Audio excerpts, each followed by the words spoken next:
శ్రీ గణేశాయ నమః. మీరు చూస్తున్నది కాశీ మహాక్షేత్రంలో కర్కోటక నాగకుండు. ఇది చంద్రకళ గారు పంపించారు. ఈరోజు నాగపంచమి. ప్రతి సంవత్సరం నాగపంచమి అంటే శ్రావణ శుద్ధ పంచమి నాడు నాగ పంచమి అంటారన్నమాట. ఈ నీరు 3 రోజుల ముందు నుంచి తోడితే ఈ స్థితికి వచ్చిందనమాట. ఇంకా అలా ఊరిపోతూ ఉంటుంది. సంవత్సరానికి ఒక్కసారే ఇది మనకి దర్శనం అవుతుంది. 360 రోజులు కూడా నాగదేవతలు పూజిస్తూ ఉంటారన్నమాట. అందుచేత ఈ దర్శనం చేసుకుంటేట సమస్తమైనటువంటి పాపాలు పోయి, సంతానం కలిగి, కాలసర్పదోషాలు పోయి, గర్భదోషాలు పోయి, ఉన్న సంతానం వృద్ధిలోకి వస్తుందని చెప్పేసి కాశీఖండం 66 లింగ పురాణం 6వ అధ్యాయంలో రాశారు. నేను రాసిన పుస్తకం మీ దగ్గర ఉంటే 119వ పేజీ చూడండి. అందులో దీని గురించి రాశాను. 1-2 సార్లు చూడండి.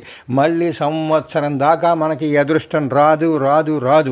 ఒక్కరోజే నాగపంచమి నాడే తెరుస్తారు. అదిగో ఎంత లోతు అనమాట. సుమారు 150 అడుగులు లోతులో ఉంటుందన్నమాట లింగం. నీరు ఊరిపోతూ ఉంటుంది. గబగబా పూజారులు పూజ చేసేస్తూ ఉంటారన్నమాట. అందుచేత ఇలాంటి అదృష్టం మనకి రాదు. మీ వాళ్ళందరికీ పంపించండి. వాళ్ళందరి మహాపాపాలు పోగొట్టండి. గర్భదోషాలు పోతాయి. సుఖంగా ఉంటారు. పిల్లలు ఆనందంగా ఉంటారు. మహాపాపాలన్నీ కూడా పోతాయని చెప్పేసి కాశీఖండంలో రాశారు. నాకు 5 రోజులైంది 2 కళ్ళకి కళ్ళ ఆపరేషను.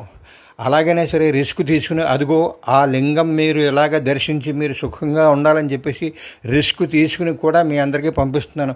అదిగో మహాలింగం. సంవత్సరం దాకా కూడా మీకు ఈ లింగాన్ని చూసేటటువంటి అదృష్టం మీకు కలగదు. ఎంత తాపత్రయపడ్డా సరే. అదిగో మళ్ళీ చూపెడతాను చూడండి. అదిగో మహాలింగం.